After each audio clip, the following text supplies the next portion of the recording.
tout le monde. J'ai été sidérée par l'ampleur que ça a pris. Mais après, j'étais préparée, au niveau matériel, technique, on va dire, j'ai pas de problème. Donc déjà, c'était une barrière en moins par rapport à d'autres collègues, à ce que d'autres collègues ont ressenti. Ça n'a pas changé si, ça a changé au niveau charge de travail, clairement.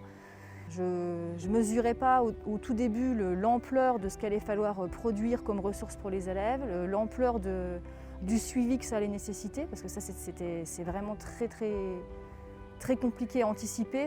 Il faut répondre à chaque question. Et puis après, au niveau numérique, il faut anticiper tous les problèmes qui vont se poser. Parce que les élèves, il y en a qui sont tout à fait débutants en numérique, surtout quand ils arrivent en 6e, et d'autres qui sont déjà un peu plus débrouillards. Et en fait, c'est vraiment le grand écart entre les élèves. Et ça, fallait l'anticiper aussi. On allait sur un ordinateur et on avait un ENT, un site. Là, on a nos devoirs et après, on doit les faire. En fait, il y a un site internet qui s'appelle Mondo numérique et je vais souvent voir dessus pour voir si j'ai des trucs à apprendre, des évaluations et tout. Le collège, il a une plateforme numérique spéciale pour ça. Donc les profs, ils ne mettaient pas les devoirs qu'on avait à faire par exemple en temps normal, ils mettaient le contenu du cours. J'ai une partie pratique en classe où on va faire des manipulations, des expériences, etc. Mais par contre, je n'ai pas de manuel papier. Donc en fait, toutes mes séances de cours, elles sont déjà préparées en numérique. C'est pour ça que la première chose que j'ai faite quand j'ai appris le confinement, c'était préparer des ressources. Parce que de toute façon, comme je n'ai pas de livre, je ne pouvais pas dire aux élèves vous ferez les exercices de la page machin parce que ça n'existe pas. Donc j'étais obligée de produire des ressources. Et mes ressources, je les mets uniquement sur les outils institutionnels, donc l'ENT, mon bureau numérique, sur Moodle, donc, qui est un outil qui est intégré à l'ENT.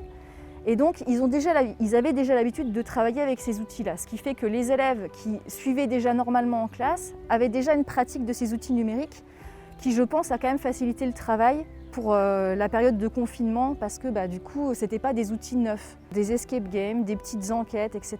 Et c'est beaucoup de choses qui sont autocorrectives. Donc en fait, le gamin, il est sur une sorte de jeu où il apprend des choses et à la fin, il y a la correction qui apparaît. Être à côté de lui pour l'aider, l'accompagner, en général, dans ce que je fais, je ne dis pas que je résous tous les problèmes de tous les gamins, mais j'essaye quand même de différencier assez pour que les aides que je vais donner puissent remplacer les parents. Donc j'ai quasiment pas eu de retour de parents. Les seuls retours que j'ai eus éventuellement, c'est des retours vraiment techniques.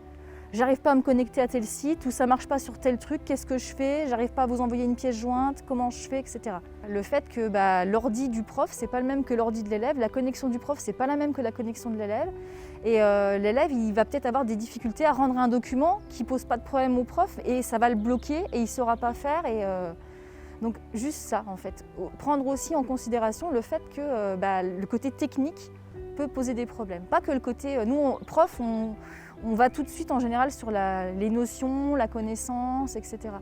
Mais en fait, les notions et la connaissance, elles peuvent passer que si au niveau technique ça passe. Si le gamin ne peut pas accéder au contenu ou si le gamin il peut pas rendre son travail, il ne se passe rien du tout. Oui, parce que c'était quand même un peu compliqué de faire cours à la maison et c'est plus facile avec la prof qui est là, qui peut nous expliquer. Les parents, ils ne comprennent pas toujours tout. J'ai essayé de garder une routine pour quand même m'habituer. Donc je me levais vers 7h30. Après, je déjeunais, je faisais mes devoirs, je mangeais et j'allais chez ma maman. Les inégalités, nous on essaie de les compenser en classe, mais si on n'est plus là, à partir du moment où on ne peut pas rentrer dans les familles, c'est excessivement compliqué d'aller à l'encontre de la vie quotidienne. Je veux dire, quand on a des gamins qui sont revenus là, en 4e qui nous disent « le plus dur en revenant en classe, en fait, c'est d'être obligé de me lever à l'heure à laquelle je veux me coucher ». Non mais on leur en veut pas, hein, c'est pas, on n'est pas fâché contre les gamins, mais ce que vous dites, c'est vrai, on ne peut pas aller compenser à distance les inégalités qui existent. Moi, j'ai pas de baguette magique. J'ai participé à plusieurs salons à Paris où on a fait des hackathons pour fabriquer des ressources numériques, etc. Et ce qui ressort à chaque fois, c'est ça. C'est les échanges, la formation par les pairs, c'est les modules courts, la formation institutionnelle comme on l'a connue ou comme on l'a fait, où on est dans une salle tous pendant une journée complète. On arrive à toucher moins de monde, les gens se sentent moins concernés. Mais en fait, on balaye tellement de possibilités au niveau numérique, c'est tellement énorme ce qu'on essaie de faire rentrer en une journée.